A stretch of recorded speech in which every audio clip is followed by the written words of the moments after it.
We are live, and today we're going to get into, as I move the camera over and get better view, today we're going to get into SMART goals, so specifically some of the common mistakes that people make when it comes to SMART goals. When did SMART goals first become a thing?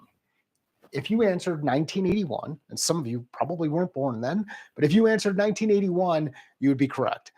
1981 is the first time SMART goals were delivered as a way to start to think differently about how we set objectives from a management perspective. And now they've kind of transformed and moved into things at an individual level. And there's some big mistakes that people make when it comes to SMART goals. First, let's go build them out. S, specific. The goal should be specific. Whatever it is that we're working on, the objective, the thing we want to accomplish, the goal should be specific. I had a conversation last week with a group, and we talked about the goal of getting a drink of water. So my goal is to get a drink of water. That could be really important depending on where you are. If you are in the middle of the desert, stranded because it's 115 out and your car breaks down, getting that drink of water is going to be super, super important. So specific. Measurable. Why is it important to measure? It's important to measure because what gets measured gets managed. What gets measured, you can determine when you measure things, are you winning or losing? Are you actually advancing toward the situation, or are you falling behind? Are you getting closer to your goal, or are you not getting closer to your goal? Specific, measurable, attainable. All right, attainable. Some people might disagree on this. My view on attainable changes depending on the time frame that we're working in. If we're working in a very short time frame, then we probably can't get as aggressive or be as assertive or be as broad when it comes to, or as far reaching when it comes to the type of goal that we're going after.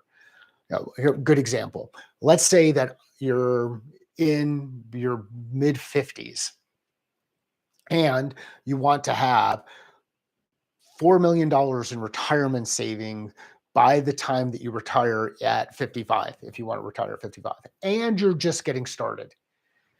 Is that really attainable? Well, it depends. Depends on how you go about generating that money. So, attainable for me is really dependent on how aggressive we want to be with attainable. Is dependent on the timing. If we're talking about some long-term goals, then I would really stretch your imagination around what is attainable. What is attainable? Okay, relevant. Relevant. Why is it important for them to be relevant? Well, they've got to make sense. They got to be, they've, like, I'm not going to set a goal of, I'm not going to set a goal around things related to building out a business that's focused on gardening when I don't have a business that's focused on gardening. So specific, measurable, attainable, relevant to you as an individual, me, and to the team if we're working together in a group. Specific, measurable, attainable, relevant, time-bound. Time-bound. Those are SMART goals. Those came out back in 1981. A really cool acronym to kind of get things focused about and evaluate whether or not the goal, the thing that we're working on, is realistic, relevant. And actually, now I've got to double check. Is it relevant or realistic? I think relevant and realistic. I might have to, let's say realistic. Well, realistic would be attainable. Anyhow, this is the joy of doing things live. I'm going to double check to make sure I'm right. Specific, measurable, attainable, relevant, and time-bound. Came out in 1981, yet we still struggle with goal setting and execution. Why do we struggle with goal setting and execution? This is all really good around identifying what our objective is. So definition, there's definition.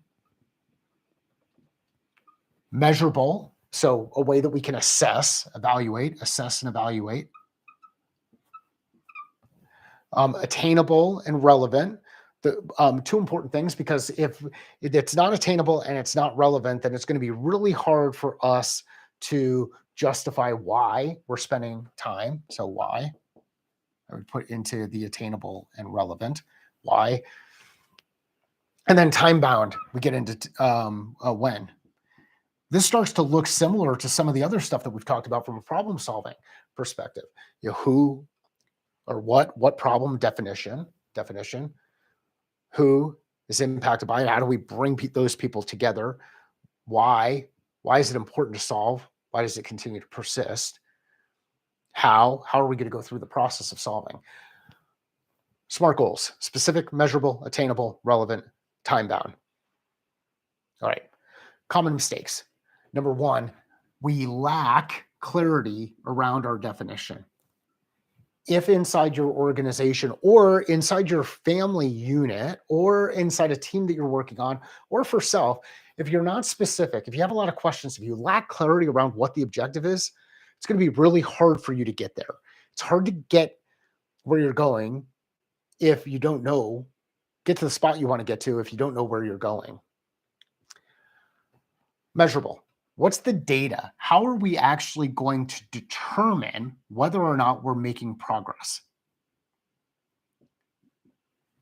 If we're not specific and we're not measuring, and that thing can't be measured, it's really hard for us to say, are we advancing toward the objective or are we not? This is where weight loss goals become really, really clear, right? If I want to drop 15 pounds, it's very clear. I can look at data and say, on a daily, weekly, monthly, quarterly basis, am I actually moving toward that goal? The other thing that can happen when you actually start measuring over a period of time, you can see how trends change. So specific, if we lack clarity, we're in trouble. Measurable, if we can't measure, it's really going to be hard for us to be able to keep track of progress. This one right here, in this attainable and relevant, again, that's really, it's up to beauty is in the eye of the beholder. Figuring out your goal relative to being attainable or relevant is up to you. The cool thing about this is your view on what is attainable will change over time, and your view on what is relevant will change over time. Inside an organization, opening up a new market might be relevant for the next fiscal year. Once you've gone into that market, opening up a new market may not be relevant for the following fiscal year. So this is eye of the beholder. This is up to you and your team.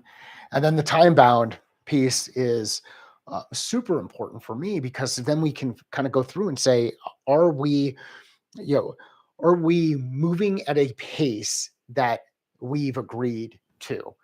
If I need to get to the point where I bring on 3 new clients inside the next 90 days, everything should be focused around getting those 3 new clients in that next 90-day period. If I'm doing work that doesn't relate to that period or takes me away from that area, then I've got to ask myself, is it really worth it? So this is another area of clarity. So we've got 2 big areas of clarity that are bookends here. I think the model is awesome. The challenge, though, after we get through this, is what's next, right? Like, so we've gone through, we've figured out our SMART goals. Well, where do we go to next?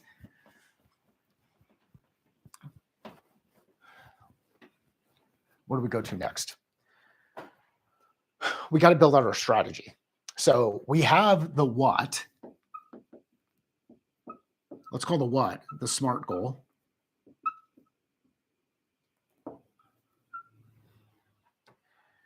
How are we going to go through the process of attaining it? Let's talk about that. 3 customers in the next 90 days. 3 customers in the next 90 days. There's 3 ways that we could go out. Well, one, we've got to identify who those customers potentially are. So let's figure out who the potential customers might be. And I would suggest starting with a list of 10.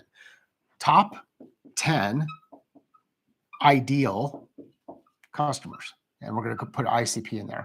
So let's identify our top 10. That's one how. The next thing we want to do is we want to go through and figure out within that top 10, we've got to be able to meet with them. So we want to get a meeting. We want to get a certain number of meetings with. So let's call this engage. We want to engage with the top 10. So that's another strategy. We've got identify, engage. Okay. When we start to think about how we engage with them, well, there's a couple of different ways. We know who the people are. We can go direct outreach, one-to-one. We can actually go in there and say, who do I know that knows these people really well? Who do I know inside my network that knows people inside these organizations really, really well? Again, I've done my research, so I know who my top 10 are. Who do I know? And there, I reach out to the network and see if I can get a referral or an introduction. Okay. And then beyond that, I've got to actually go through and do the specific outreach. I've got to communicate. We identify, we engage, outreach, then we schedule, we meet, and learn. When we have that initial discovery call, we can determine, is the organization that we're targeting with whatever that solution is that we're delivering, do they actually have the problem we solve for? Do they care about the problem we solve for? Do they want to actually solve that problem? What kind of time frame? Do they have a SMART goal associated with the thing that we can help them address? If they don't, maybe we have to eliminate them. And now our top 10, we need to go to the next group. So this is where we get into strategy. How? Our strategy relative to hitting that SMART goal is identify, engage, and then, this is where I would get into when we're meeting with people. I would classify this as create pipeline and develop pipeline. So those are some key numbers that you'd want to look at. We either create an opportunity and then we develop that opportunity. If we do those three things, we'll get ourselves on the path to either determining, can we get the 3 customers in that time period, or do we need to go through, do we need to evaluate or reevaluate our strategy? So what, goal, how, strategy, tactics. We laid out a couple of them: one-to-one outreach, referrals, direct engagement, get those meetings scheduled. What total number of meetings? Maybe we want to have, ideally we have 10 meetings in the next 30 days, depending on what our sales cycles are. That might give us enough time. So the key takeaway for this is we've identified a goal, SMART goal. We've built out a strategy that we can start testing. How? We have some tactics that we can use to start testing. And then when we evaluate that information, we start measuring against what is working or what is not. We can determine, are the tactics good? Yes or no? If the tactics aren't good, they're not working, we're doing the work, it's not working, then we may have to reevaluate our strategy. And then we may end up entering into 1 or 2 additional strategies.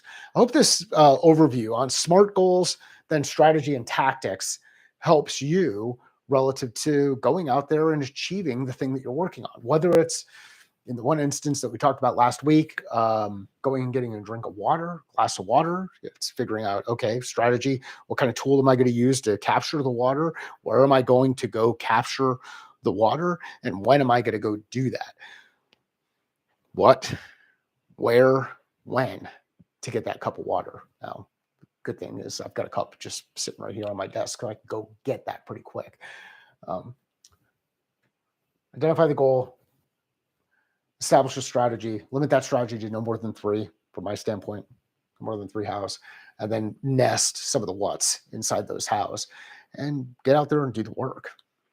Maybe we think, does this help you understand kind of the background on SMART goals and how you take that SMART goal and actually start to build something around going out and achieving it? If you have questions around achieving goals, working through this stuff, both at an individual level and a team level, you know how to get a hold of me. You go to findmycatalyst.com. Thank you. I hope you have an awesome day. Please share this with someone. Like, subscribe, spread the word. Thank you.